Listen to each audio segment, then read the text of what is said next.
안녕하세요. 저는 서울 동작구에 살고 있는 30대 중후반의 여성입니다. TV를 틀어보면 연예인 가족들, 특히 결혼한 지 몇십 년이 지났는데도 인꼬 부부로 살고 있는 커플들의 이야기가 자주 나오더라고요. 그 오랜 시간 함께 살면서 결혼을 했던 그때 그 마음이 변하지 않았다는 건 제가 봐도 대단할 정도더라고요. 하지만 그 사람들이 부러웠던 적은 한 번도 없었습니다. 왜냐하면 저에게도 그런 남편이 있었거든요. 아마도 늙어 죽을 때까지 초심을 잃지 않고 저만을 아끼고 사랑해 줄 것만 같은 그런 남편이요. 그러니 다른 사람을 부러워할 이유는 전혀 없었죠. 하지만 그게 얼마나 순진한 생각이었는지를 알게 된 것은 지금으로부터 채 1년도 되지 않은 어느 날의 일이었습니다. 저는 결혼한 지 5년이 넘도록 남편을 제대로 알지 못하고 있었습니다. 세상 다정한 남편, 자상한 아빠였던 그 사람에게 집까지 얻어다 준 상간녀가 있었다는 사실을 저는 까맣게 모르고 있었거든요. 아마 그날의 일이 아니었다면 저는 지금까지도 그 충격적인 사실을 전혀 눈치채지 못한 채 살고 있었겠죠. 오늘 이 사연을 통해서 여러분께 그 이야기를 들려드릴까 합니다. 남편을 처음 만난 건 대학 시절이었습니다. 그때는 남자친구도 뭣도 아니고 그냥 편하고 친한 데다 또 말도 안 되게 웃긴 그저 대학 동기 사이일 뿐이었습니다. 그랬던 저희가 이성적인 감정으로 만나 사귀게 되었던 건 그 애가 군대를 다녀오고 나서의 일이었는데요. 야, 김은혜, 너 진짜 너무한다. 어떻게 면회 한 번 안 올 수가 있냐? 아, 미안하다니까. 내가 몇 번을 말해. 나도 너무 가고 싶었는데 길치라서 도저히 거기까지 찾아갈 엄두가 안 났다니까? 그러게 너희 부대가 좀 적당히 외진데 있었어야지. 휴가를 나올 때마다 면회를 안 온다며 징징대는 걸 받아준 게 벌써 몇 번째였는지. 그때마다 제가 술도 사고 밥도 사고 커피까지 샀는데 그럼에도 제대를 하던 그 순간까지 한 번 와주면 안 되는 거냐며 투덜대더라고요. 하도 귀에 못이 박히게 들어서 이 정도면 차라리 저도 한 번 가지고 치워버리는 게 낫겠다 싶더라고요. 하지만 그럴 수가 없었죠. 귀찮은 건 둘째치고 이름도 처음 들어보는 산골짜기에 있다는 부대를 찾아갈 엄두가 나지를 않았거든요. 그 이유는 앞서 말했던 것처럼 제가 심각한 길치였기 때문이었어요. 그리고 저 당시까지만 해도 지금처럼 모르는 동네에서도 핸드폰 인터넷으로 손쉽게 내비를 찾는 게 가능하던 시절도 아니었고요. 솔직히 내가 면회만 못 갔던 것뿐이지 너 나올 때마다 사준 밥이랑 들인 시간 생각하면 할 말 없는 것도 아니라고 봐. 지금도 이 금쪽 같은 시험 기간에 너랑 이렇게 앉아서 노닥거리고 있잖냐. 아이고, 시간 내주셔서 영광으로 생각하고 있습니다. 당연히 그래야지. 근데 넌 나 말고는 만날 친구도 없냐? 제대 후에는 바로 복학하는 대신 세상을 알고 싶다나 여행을 떠나겠다나 하면서 그 애가 한 학기 휴학을 하고 있던 참이었거든요. 그래서 당분간은 볼 일이 없겠다 싶었는데 이게 웬걸요. 간다던 여행은 안 가고 저만 따라다니고 있더라고요. 거진 한 달 정도를 그렇게 만났을 때쯤 제가 제발 다른 친구들도 좀 만나라며 투덜댔거든요. 그런데 그제서야 갑자기 이런 소리를 하더라고요. 근데 참 이상한 게 뭔지 알아? 뭐가 그렇게 이상한데? 군대에 있는데 이상하게 네 생각만 자꾸 나더라. 내 생각이 났다고? 아니, 네 생각만 났다고. 정말 생각지도 못했던 갑작스런 그 고백에 저는 당황한 나머지 순간 할 말을 잃어버리고 말았습니다. 술 취해서 하는 헛소리인가 싶기도 했고요. 뭐라고 반응을 해줘야 할지 몰라 가만히 있었더니 앞에서 한마디 더 덧붙였습니다. 내가 너 좋아하고 있더라고. 나도 그때 알았어. 술김에 들어서 그런 건지 아니면 선선한 밤 공기에 분위기에 휩쓸려서 그랬던 건지 저는 얼떨결에 그 고백을 받아주게 되었고 그날부터 저희는 사귀기 시작했습니다. 뭔가 부끄러운 느낌에 친구들에게는 절대로 비밀로 하자고 했지만 이게 또 너무 친하던 사이다 보니까 숨겨지지가 않더라고요. 아무래도 자연스럽게 수저를 챙겨주고 춥다고 겉옷을 벗어주고 다 같이 모인 자리에서 굳이 제가 못 먹는 매운 메뉴를 다른 걸로 바꿔서 시키는 남자친구를 보면요. 아무리 눈치가 없는 사람이라도 모를래야 모를 수가 없었죠. 그렇게 동기 사이에서 연인으로 발전해 나가는 동안 저희 두 사람도 많은 시행착오를 겪었고요. 연애는 심장이 튀어나올 것처럼 설레는 부분도 있었고 때로는 얘랑 지금 이게 뭔가 싶을 때도 있었지만 대체적으로는 즐겁고 행복했던 것 같습니다. 하지만 1년쯤 지나고 나서 서로에 대한 설렘이 슬슬 퇴색되어 갈 때쯤 저희는 여느 커플들이 그런 것처럼 사소한 다툼이 늘어났고 마침내는 헤어지게 되었습니다. 제가 졸업을 앞두고 한참 바쁘게 면접을 보러 다니고 있던 그 시점이었죠. 시간적인 여유도 마음의 여유도 없었기 때문에 다시 마주 앉아 진득하게 이야기를 나누며 서로의 생각을 들어볼 겨를도 없었습니다. 그 사이에 오해는 점점 깊어져 갔고 그렇게 서로 없이는 못 살 것 같던 저희도 결국은 헤어지게 되더라고요. 아마 그때 제가 겪었던 상실감은 다른 연애들의 2배 이상은 되었던 것 같습니다. 남자친구뿐만 아니라 친한 친구마저 잃어야 했으니까요. 그렇게 몇 년이 더 흘렀습니다. 간간히 친구들을 통해서 서로에 대한 근황은 전해 듣고 있었죠. 그애도 졸업을 했고 취직을 했고 가끔씩 연애도 하고 있다는 소식을 말이에요. 저 역시 마찬가지였습니다. 취업을 하고 그 뒤로 2번의 연애를 했었죠. 그리고 그 연애들이 끝날 때마다 했던 생각은 한 가지였습니다. 이제는 더 이상 예전처럼 순수한 감정으로 뜨겁게 만나는 사랑은 없겠구나 하는 생각이요. 사회에 나가 직장인이 된 상태로 연애를 하면 다들 한 번쯤은 이런 생각을 한다고 하더라고요. 못 모르던 대학 시절에 돈은 없지만 남는 건 체력과 시간뿐이고 그러면서도 마음만 깊어서 서로밖에 안 보이던 연애. 가끔씩 그 시절이 그리워질 때가 있다고요.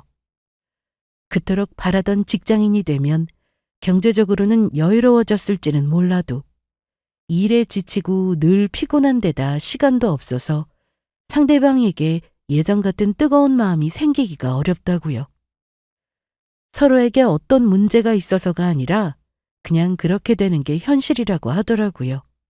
저 역시도 똑같은 생각을 했던 것 같습니다. 그 와중에 자연스럽게 생각나는 건 그 해였죠. 어떻게 살까 많이 변했으려나. 아마도 내 원망을 하고 있을까. 그런 생각도 해보면서요. 그랬는데 거짓말처럼 저희는 다시 만나게 되었습니다. 대학 동기 결혼식장에서였죠. 솔직히 만날 수도 있을 거라는 생각을 하지 않았던 건 아니었습니다. 아침부터 엄청나게 공들여서 옷도 차려입고 머리도 세팅하고 화장도 내 결혼식이라도 되는 것처럼 하고 갔어요. 꼭 얘가 아니라 누구라도 혹시나 전 남자친구를 만날지도 모를 자리에 나간다면 그랬겠지만요. 드디어 결혼식장에 도착하자 멀리서도 한눈에 알아보겠더라고요. 대학 다닐 때는 생전 본 적이 없던 정장 차림의 전 남자친구는 그간 훨씬 더 근사하게 변해 있었습니다. 원래도 제가 좋아하는 얼굴이기도 했고요. 하지만 막상 다가가서 말을 걸기에는 뭔가 어색하더라고요. 친구들 무리에 섞여서 그저 어색하게 눈인사만 주고받고 그게 끝이었습니다. 친구들도 저희의 과거를 다 아니까 오히려 더 조심스러워했고요. 아, 망했다 싶어서 자리에 앉아 있는데 갑자기 옆자리에 앉아있던 친구가 벌떡 일어나서 자리를 뜨더라고요. 그리고 옆자리를 채운 건 바로 전 남자친구였습니다. 뭐야? 너랑 얘기하고 싶어서. 내가 민주한테 자리 바꿔달라고 했어. 잘 지냈어? 어? 잘 지냈지. 너는? 몹시도 당황했지만 그때는 당황한 티를 내지 않으려고 엄청 애를 썼던 기억이 아직도 나네요. 걔는 아무렇지도 않게 그동안의 근황에 대해서 이야기하면서 웃기도 잘 웃더라고요. 제 심란한 마음은 전혀 모른 채로요. 그렇게 결혼식이 끝나고 밥도 먹고 애들이랑 얘기도 잘 끝내고 일어서려는데 둘이서 따로 커피나 마시러 가자고 하더라고요. 그러면서 하는 말이 이거였어요. 나 그동안 내내 이 생각만 했었어. 그때 너한테 조금 더 잘할걸. 헤어지자고 할 때 한 번 더 잡아볼걸 하면서. 결론만 말씀드리자면 그렇게 저희는 다시 사귀게 되었습니다. 그 소리를 듣는데 설레더라고요. 다시 만날 생각을 했을 때 망설이지 않았던 것은 아니었습니다. 한번 헤어졌었던 커플은 똑같은 이유로 다시 헤어진다고들 하잖아요. 저희는 재결합을 하면서 주변 친구들에게 그 말을 수도 없이 많이 들었었거든요. 그 말을 너무 듣기 싫어서 나중에는 오히려 오기가 생기더라고요. 무조건 절대로 헤어지면 안 되겠다. 진짜 잘 지내야겠다. 이렇게요. 하지만 꼭 그런 이유 때문에서가 아니라 저희는 다시 만난 이후로 그냥 잘 지내고 있었습니다. 이미 한번 헤어져 봤고 서로와 헤어져 있었던 시간 동안 후회를 많이 했었기 때문에 상대가 싫어하는 행동은 절대로 하지 않으려고 노력했거든요. 남자친구가 성격을 많이 고치기도 했더라고요. 원래는 싸우면 그저 회피하기 바빴던 회피형이었는데 이제는 다투기라도 하면 먼저 연락을 해서 꼭 그날 내로 풀고 넘어가려고 노력했고요. 그것 외에도 예전에 제가 싫어했던 행동이나 습관들은 모두 다 고친 상태였습니다.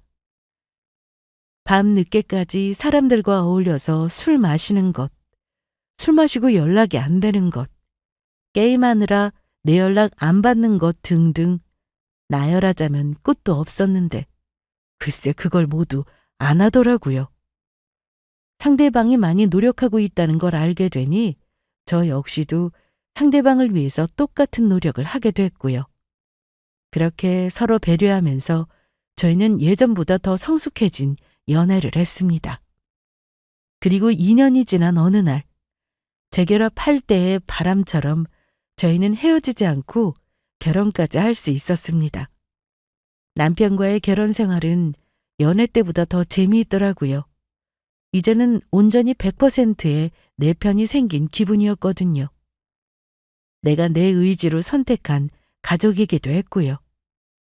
하루하루 신혼의 소소한 재미를 느끼면서 행복하게 잘 살다 보니 어느새 시간은 5년이나 훌쩍 지나 있었습니다. 그 사이에 저희는 3살이 된 쌍둥이 딸들도 낳았고요. 여보, 이쪽으로 앉아. 거기는 에어컨 바로 아래라서 추워. 어? 여보, 나 핸드폰 어디다 뒀지? 아까 가방에 넣었잖아. 내가 꺼내줄게. 기다려봐. 소미랑 소은이 배고플 것 같은데 뭐 안 먹여도 괜찮을까? 아직은 괜찮아. 애들은 내가 알아서 먹일 테니까 신경 쓰지 말고 당신 밥부터 먹어. 모처럼 당신 좋아하는 거 먹이려고 밖에 나왔는데. 조금 덜렁대는 경향이 있는 저를 남편은 마치 딸들을 돌보는 것처럼 잘 챙겨주었습니다. 원래도 성향상 그런 걸 잘하긴 했는데 결혼을 하고 애를 낳고 나니 더 잘하더라고요. 뭔가 책임감이 한층 더 깊어진 것 같았죠. 남편으로서도 아이들의 아버지로서도 완벽한 사람이었어요. 서로에게 불만이 없으니 당연히 저희의 결혼 생활도 연애할 때처럼 사이가 좋았죠. 친구들도 저를 부러워했어요. 어쩌다 부부 동반 모임을 나가면 너희는 그렇게 오래 만나놓고도 어떻게 아직도 신혼이야 라는 소리를 들을 정도였고요. 결혼하기를 정말 잘했다. 저는 그런 생각을 자주 했던 것 같습니다. 앞으로도 더도 말고 덜도 말고 딱 지금처럼만 이렇게 살았으면 좋겠다 싶더라고요. 서로 아끼고 위해주면서 딸들도 사랑으로 잘 키워내고요. 그렇게 결혼 5년차를 지나가고 있던 어느 날이었습니다. 최근 들어 남편이 조금 이상한 행동을 하더라고요. 처음에는 물론 그 조짐들을 단번에 알아차리지는 못했습니다. 그런데 남편 핸드폰에 전화만 걸려오면 조금 긴장한 기색이라고 해야 하나, 불편한 얼굴이라고 해야 하나. 아무튼 남편의 얼굴이 굳는 게 느껴지더라고요. 처음에야 저도 별 생각이 없었는데 전화만 걸려오면 그런 일들이 반복되니 덩달아 신경이 쓰이지 않을 수가 없더라고요. 여보, 전화 계속 오는데? 뭐? 받지 말고 그냥 놔둬. 하루는 남편이 핸드폰을 놔두고 잠깐 세수를 하러 화장실에 간 사이에 전화가 걸려왔습니다. 이미 밤 10시를 넘은 시간이라 그냥 무시할까 하다가 연달아 2번을 걸려오길래 급한 전화인가 싶더라고요. 저는 결국 핸드폰을 들고 화장실 앞으로 가서 문을 똑똑 두드리며 그렇게 말했습니다. 그랬더니 웬걸 얼굴에 세안제 거품까지 묻힌 채로 호다닥 화장실 문을 연 남편이 손을 불쑥 내밀더라고요. 받지 말라면서요. 뭐가 저렇게까지 급한가 싶었죠. 핸드폰을 건네주고 다시 거실로 돌아와 TV를 보고 있으니 세수를 마친 남편이 조금 머쓱한 얼굴로 화장실을 나왔습니다. 뭐야, 이 시간에? 김은정 과장님이던데?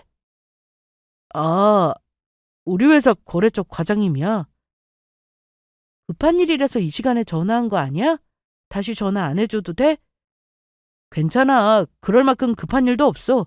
그냥 이 과장님이 일 중독이라고 그래. 내일 회사 가서 업무 시간에 통화하면 돼. 남편은 그렇게 얼버무리면서 손사래를 쳤습니다. 그 뒤로도 비슷한 일은 계속되었어요. 달라진 게 있다면 이제는 남편이 핸드폰을 화장실에도 꼬박꼬박 가지고 들어간다는 점이었습니다. 처음에는 남편이 핸드폰을 그렇게까지 들고 다니는 줄 몰랐는데 남편 폰에서 뭐 좀 찾을 게 있어서 안방이며 거실을 돌아다녔는데 없더라고요.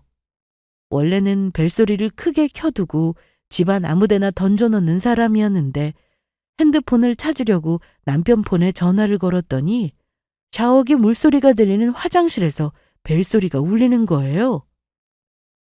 그제서야 알았죠. 아, 남편이 핸드폰을 몸에서 떼어놓지를 않는구나 하고요. 무슨 핸드폰을 샤워할 때까지 가져가? 아니, 혹시라도 회사에서 오는 업무 전화 못 받을까 봐 그러지. 우리 부서장님 바뀌고 나서는 퇴근하고도 업무 연락 제대로 안 되면 아주 난리가 나. 참, 왜 그렇게까지 사람들을 달달 괴롭힌대? 그리고 전화하면 내가 바꿔줄게. 됐어. 귀찮게 뭐하러 그래. 그냥 내가 가지고 들어가면 되는데. 남편의 회사에서는 얼마 전에 부서장이 바뀌었는데 그 뒤로 업무 분위기가 많이 달라졌다는 이야기는 진작 전해 들었었습니다. 회사 일이라는데 뭐라고 어쩌겠어요? 거기다 남편은 지금 진급을 앞두고 있는 시즌이라 조금이라도 책 잡힐 짓을 하면 안 되는 시기였거든요. 떨어지는 낙엽도 조심하라는 게 지금이었죠. 하지만 그때는 대수롭지 않게 넘겼던 그 이야기가 나중에 생각해보니 조금 이상하더라고요. 업무 연락 때문에 화장실까지 가지고 들어가는 핸드폰을 김은정 과장님 전화만 오면 나중에 해도 된다면서 받지를 않았거든요. 거래처 전화를 왜 안 받느냐고 물었더니 자꾸 업무상 곤란한 부탁을 해서 피하고 있다고 하더라고요. 이게 말로만 듣던 거래처 상대로 한 갑질인가 싶어서 그때는 그냥 웃고 말았는데 나중에서야 그게 그런 게 아니라는 사실을 알게 됐지만요. 아무튼 남편은 그 뒤로 걸려오는 전화를 받지 않거나 혹여 받더라도 밖으로 나가서 따로 받는 일이 많아졌습니다. 남편의 회사 일은 시간이 흐를수록 점점 더 바빠지고 있었어요. 예전에 비해서 야근도 부쩍 많아졌고 주말 출근이나 출장도 잦아졌습니다. 가끔씩 쉬는 날도 온전히 쉬는 게 아니었어요. 진급을 앞두고 있었기에 이럴 때일수록 접대를 잘해서 실적을 올려야 한다며 골프 연습을 무슨 프로 나가는 선수처럼 열심히 하러 다니더라고요. 남편은 영업부서에 있었기 때문에 골프 모임이 다른 것보다 훨씬 중요하기는 했습니다. 직급이 올라갈수록 다른 회사의 높은 분들을 만나서 모시고 다녀야 할 일이 많았으니까요. 요즘 분위기가 다 그렇다고 하더라고요. 술 마시는 것보다는 차라리 골프 접대가 낫겠다 싶기는 했지만 간신히 쉬는 날도 연습을 하고 오겠다며 새벽같이 나가는 모습이 조금 안쓰럽기도 했습니다. 연습을 해도 왜 이렇게 안 붙는지 모르겠네. 스윙이 엉망이야. 원래 혼자 연습하면 자꾸 자세가 흐트러진다던데? 너무 스트레스 받지 말고 그럼 레슨이라도 받는 게 어때? 아이, 조금 더 고민해보고 정 안 되면 다시 레슨이라도 받아야겠어. 그게 제일 빠르기는 하지. 우리 옆 부서의 윤 과장은 골프를 하도 잘 치니까 무슨 행사만 있으면 위에서 서로 데려가려고 하거든. 저라도 뭔가 도움을 주고 싶었지만 저는 골프에 크게 관심도 없었고 원래부터 운동에는 영 젬병이라 해줄 수 있는 일이 없더라고요. 가끔씩 남편과 함께 스크린 골프장에 따라가서 같이 연습을 해주는 정도가 전부였죠. 아무튼 바빠진 남편은 이제 집에 오면 밀린 잠을 보충하거나 그것도 아니면 집에서 종일 골프 채널을 보고 있거나 혹은 골프 연습장에 나가는 게 하루 일과의 전부였습니다. 자연히 저나 딸아 아이들과 보낼 시간도 확연히 줄어들었죠. 그래도 남편에게 딱히 불만은 없었습니다. 바빠지긴 했어도 그럴수록 저랑 애들에게 미안하다면서 딴에는 더 잘해주려고 노력하는 모습이 보였거든요. 출장을 다녀올 때면 선물도 곧잘 사왔고요. 아이들이 아빠 보고 싶다며 할 때마다 그저 빨리 이 바쁜 시기가 지나갔으면 좋겠다는 생각만 했습니다. 그리고 그러던 어느 날이었어요. 여보, 나 이따 출장 가야 해. 지금 짐 싸러 집에 가고 있어. 이렇게 갑자기? 어디로 가는데? 급한 일이야? 대전. 갑자기 거래처에 수구 문제가 생겨가지고 지금 당장 가서 처리해야 할 것 같아. 일단 다녀와서 얘기해 줄게. 저도 퇴근을 2시간 앞두고 있던 때였는데 남편이 전화로 출장을 가게 됐다고 말하더라고요. 요즘 따라 갑작스럽게 떠나는 출장이 잦아지긴 했지만 이렇게 몇 시간 전 통보로 뜬금없이 가게 되는 경우는 또 오랜만이었죠. 저는 조심해서 잘 다녀오라고 말했습니다. 가서 잘 연락이 안 될 수도 있다는 대답이 돌아왔고요. 남편이 없으니 제가 어린이집에 애들을 픽업하러 가야만 했어요. 하는 수 없이 조기 퇴근을 하고 아이들을 데리고 집으로 돌아오고 있는데 친한 대학 동기에게서 전화가 걸려왔습니다. 선아야, 오랜만이다. 잘 지냈어? 나야 잘 지냈지. 너도 잘 지냈어? 야, 근데 미선이 아버지 돌아가셨다더라. 애들 지금 다 같이 조문 갈 거야. 너도 올 거지? 뭐? 미선이 아버지가? 되게 건강하시지 않았어? 그러게 말이야. 한순간에 갑자기 그렇게 되셨다더라. 자세한 건 나도 몰라. 가서 들어봐야지. 오늘이 무슨 날인 건지 걸려온 전화는 친구 아버지가 돌아가셨다는 부고였어요. 저는 결국 친정엄마에게 전화를 해서 애들을 좀 봐달라고 부탁드리는 수밖에 없었죠. 집에 가서 옷을 갈아입고 있으니 가까이 사시는 엄마가 서둘러 오시더라고요. 애들 간식거리를 챙겨놓고 저는 곧장 차를 몰고 장례식장으로 향했습니다. 눈앞에 닥쳐올 일은 하나도 모른 채로요. 장례식장은 다행히 서울에서 그렇게 멀지 않은 곳이었습니다.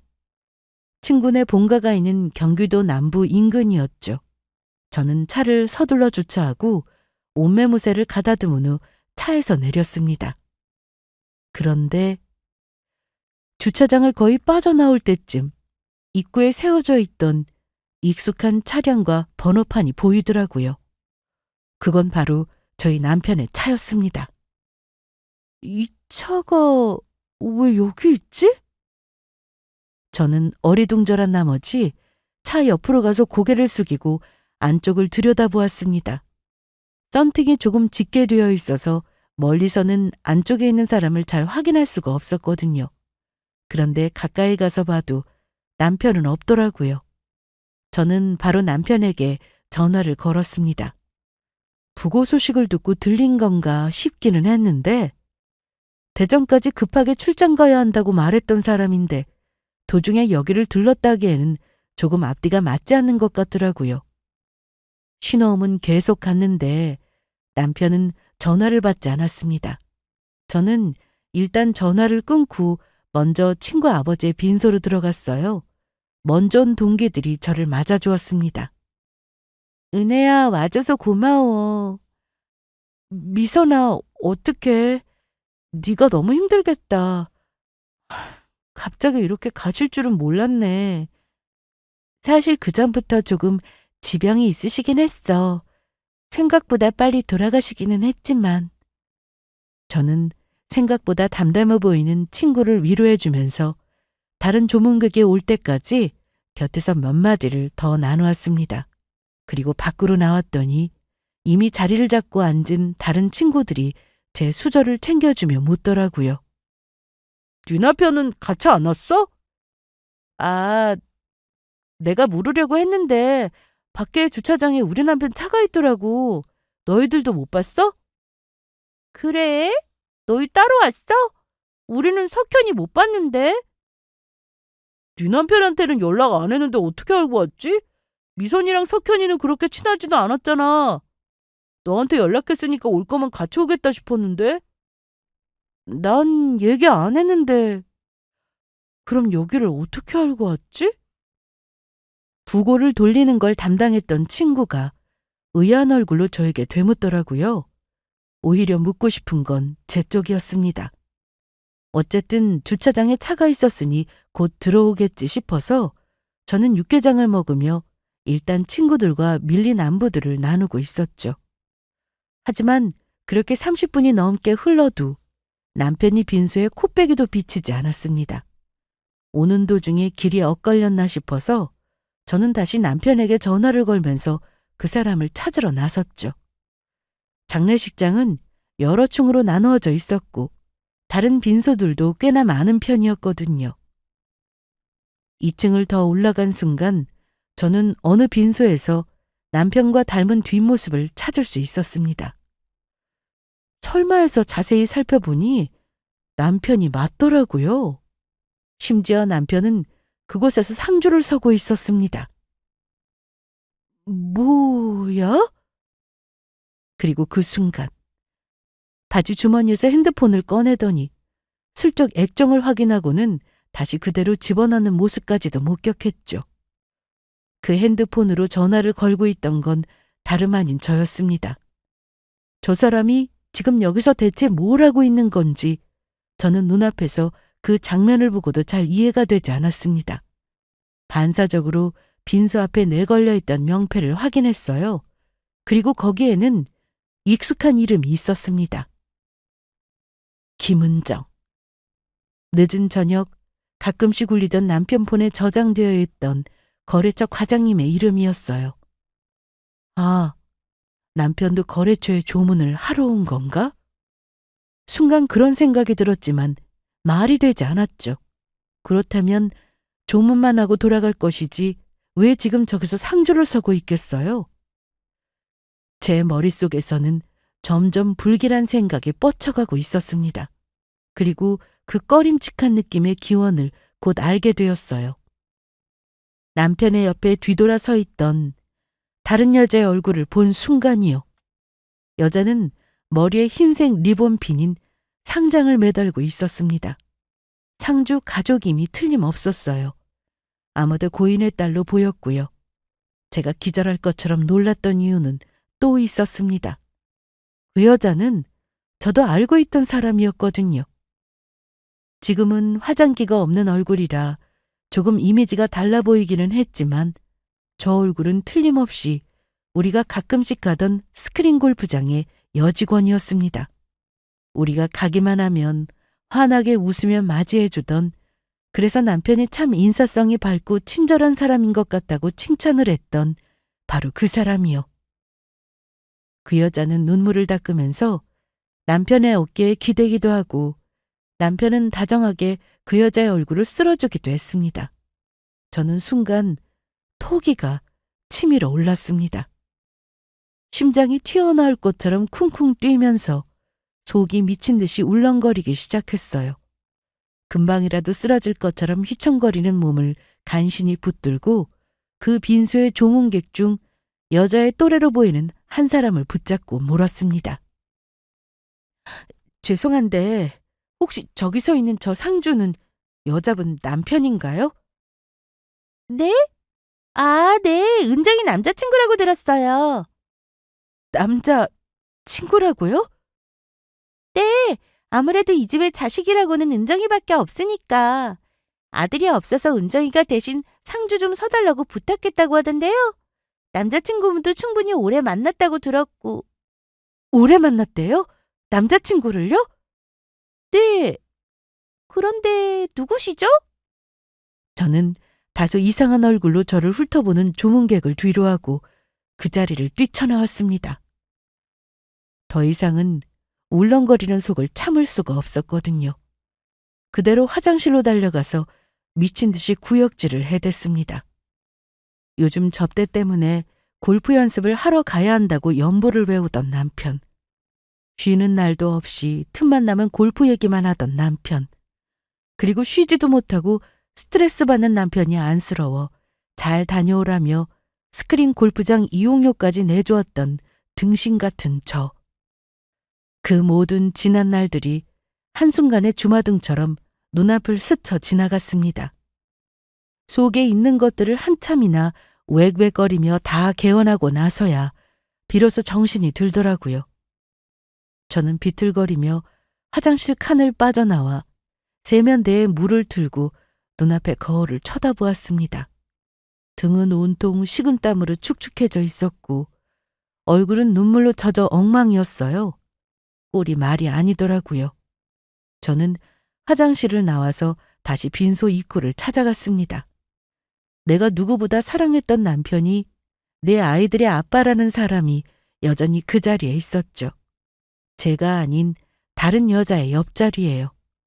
그 인간은 지금 이 순간에도 아무것도 모른 채 한 손으로는 슬픔에 빠져있는 여자의 어깨를 감싸 안고 다정한 위로를 건네고 있었습니다.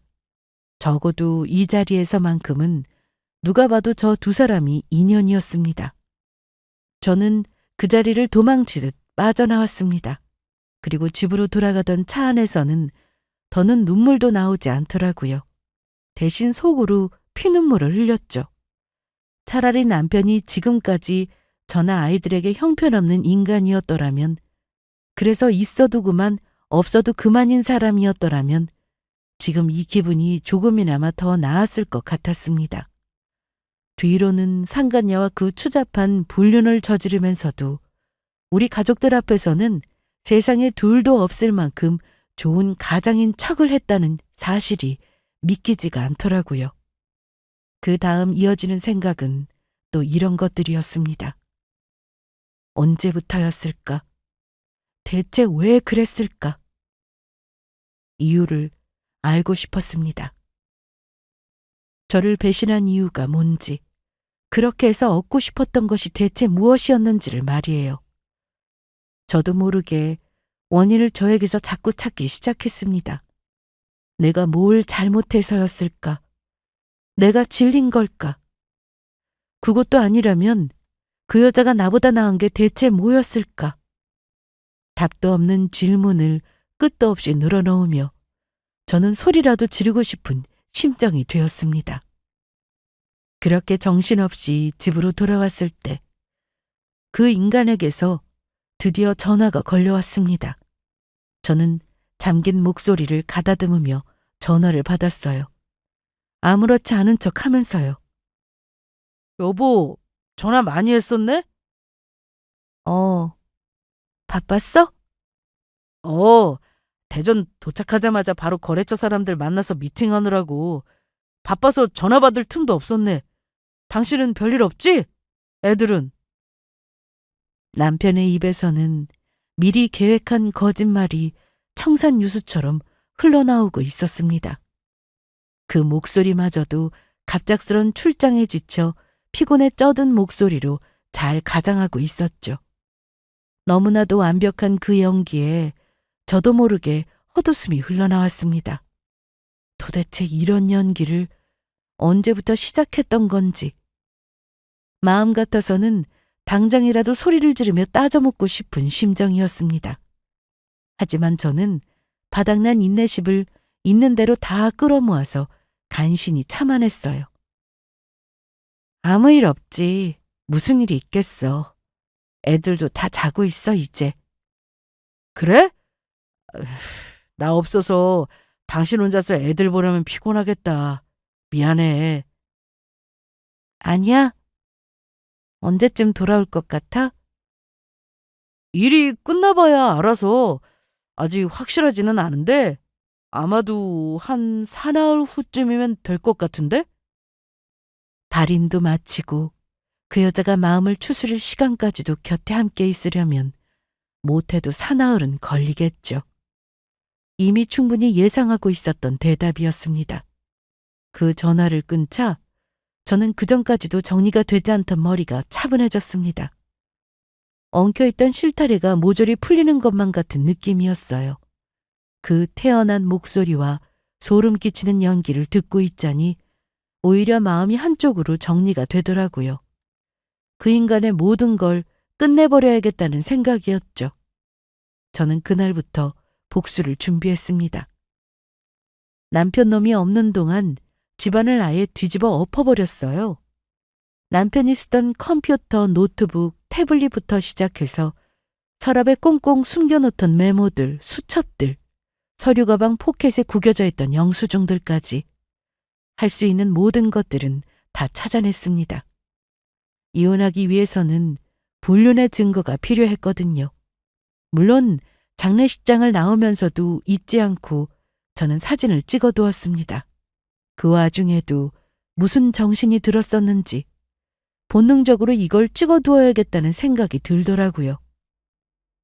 거기까지 생각이 미쳤었던 게 천만 다행이었죠. 하마터면 그 귀중한 증거를 놓칠 뻔했으니까요. 그리고 나서 저는 아는 친구의 소개를 받아 흥신소를 찾았습니다. 불과 6개월 전쯤에 그 흥신소의 도움으로 불륜의 증거를 찾아 이혼에 성공한 친구였죠. 그 이야기를 처음 들었을 때는 세상에 그런 개자식이 있나 싶었는데 그게 나와 내 남편의 이야기가 될 줄은 누가 알았겠어요? 저는 남편과 그 여자의 뒷조사를 맡겼습니다. 마침 또 그곳이 불륜이 전문이라고 하더라고요. 제 눈에 보이는 증거가 이 정도라면 제 눈이 닿지 않는 곳에서는 얼마나 많은 일이 있었을지 보지 않아도 뻔했죠. 남편이 출장에서도 돌아온 지 대략 일주일쯤 지난 시각, 저는 흥신소 직원에게서 여러 가지 충격적인 사실들을 전해 들을 수 있었습니다. 그러니까 그 여자 오피스텔 월세를 내주고 있었다고요? 네, 여기 주소도 있고요. 통장 내역 확인해 보시면 주기적으로 현금 출금한 기록이 있습니다. 여기 찍힌 사진들 보시면 방문 날짜와 시각도 나오고요. 저는 그 이야기를 듣자마자 기가 막혀서 입이 떡 벌어지고야 말았습니다. 남편이 몰래 그 여자의 오피스텔을 잡아주고 심지어 보증금에 다달이 월세까지 내주고 있었던 겁니다. 상간녀의 형편이 어렵다나 뭐라나요? 저희 부부는 결혼을 한 이후로 식비와 경조사비 같은 공동 생활비만 각출해서 내고 나머지 각자 버는 돈은 각자 관리를 하고 있었습니다. 그래서 서로가 쓰는 돈에 대해서도 항목도 그 지출 규모도 전혀 모르는 상태였습니다. 물론 보여달라고 하면 언제든지 보여주었지만 그것도 결혼한 지 2년 차가 넘어서고부터는 보여달라는 말조차도 하지 않았습니다.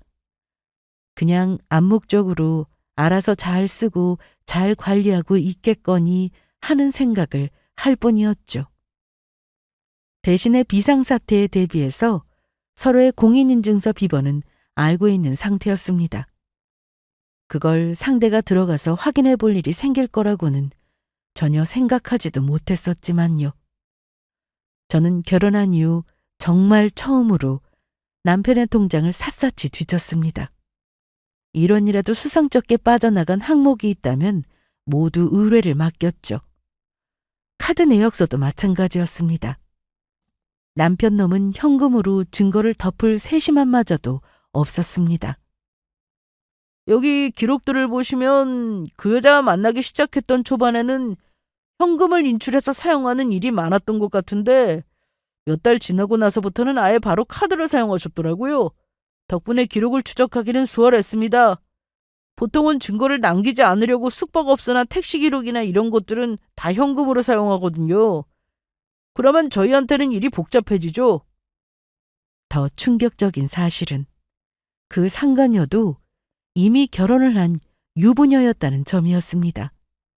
지방에 일을 나간 남편과 주말부부로 살고 있었다고 하더라고요. 상간녀는 남편과 딱히 사이가 좋은 것 같지는 않았습니다. 주말부부이긴 하지만 상간녀의 남편이 상간녀의 집으로 찾아오는 일은 한 달에 2번도 채 될까 말까였다고 했거든요. 여기서 말하는 상간녀의 집은 당연히 저희 남편놈이 구해준 그 오피스텔은 아니었습니다. 다 쓰러져가는 다세대 주택이었죠. 한눈에 봐도 몇십 년은 된 것 같은 오래된 집이요. 그 집은 상간녀의 본래 남편이 구해다 준 집이고 한 달에 2번 남편을 만날 때만 사용하는 집이라고 하더라고요. 평소에는 저희 남편놈이 구해다 준 신축 오피스텔에서 지내고 있고요. 두 집 살림도 아주 정성을 들여서 하고 있었다는 얘기였죠. 이만하면 증거는 충분하다 못해 차고 넘친다 싶더라고요. 저는 이제 본격적으로 소송 준비에 들어갔습니다.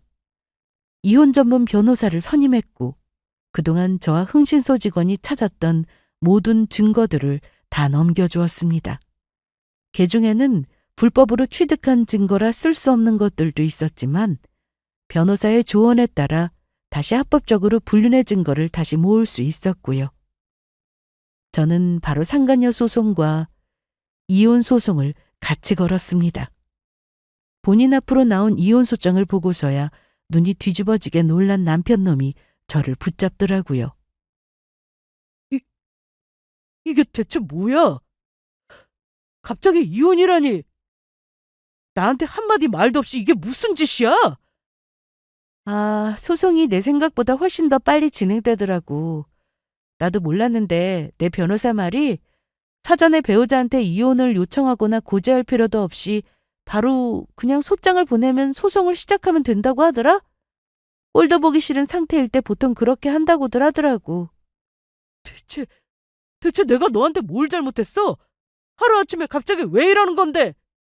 이 상황이 너무나 황당한 나머지 멍청한 표정마저 짓고 있는 남편을 잠시 쳐다보다 저는 곧 그 대답을 들려주었습니다. 그러는 너는 나한테 대체 왜 그랬는데? 그게 무슨 말이야? 알아듣게 설명을 좀 해. 김은정 과장님 말이야.